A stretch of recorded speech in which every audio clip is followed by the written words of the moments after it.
భారతదేశంలో ఎన్నికలు అయిపోయిన వెంటనే నరేంద్ర మోడీ మరొకసారి తన నిజ స్వరూపాన్ని ప్రదర్శించిండు. 2027 మే వరకు ఎటువంటి ఎన్నికలు లేవు, ప్రజల మీద యథేచ్ఛగా మళ్ళా భారాన్ని కొనసాగించచ్చనే దురుద్దేశంతో పెట్రోల్ ధరను 3 రూపాయలకు పెంచడం జరిగింది. వాణిజ్య సిలిండర్ ధరను దాదాపు 50 రూపాయలు పెంచి పేద ప్రజల నడ్డి విరుస్తూ ఉన్నాడు.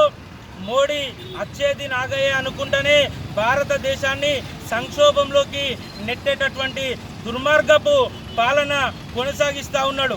ఈరోజు పెట్రోల్, డీజిల్, గ్యాస్ ధరలు పెరగడం ద్వారా ప్రత్యక్షంగా ఈ ధరలు పెరిగితే పరోక్షంగా నిత్యావసర సరుకుల పైన, రవాణా వ్యవస్థ పైన అత్యధిక భారం పడి ఉన్నటువంటి ప్రజలు తీవ్ర ఆర్థిక ఇబ్బందులకు గురయ్యే అవకాశం ఉన్నది.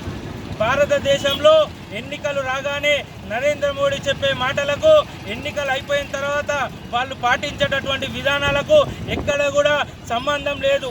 భారతదేశంలో ఈరోజు లాస్ట్కు సిలిండర్లకు కూడా పోలీస్ కాన్వాయ్ పెట్టుకొని సిలిండర్లను సప్లై చేసేటటువంటి దౌర్భాగ్యపు పాలన నరేంద్ర మోడీ తీసుకురావడం జరిగింది.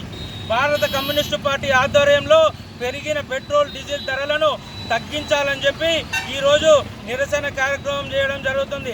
దేశవ్యాప్తంగా పెంచిన పెట్రోల్, డీజిల్ ధరలను తగ్గించకపోతే కమ్యూనిస్టు పార్టీ ఆధ్వర్యంలో మరింత ఆందోళన కార్యక్రమాలు ఉధృతం చేస్తామని చెప్పి హెచ్చరిస్తా ఉన్నాం.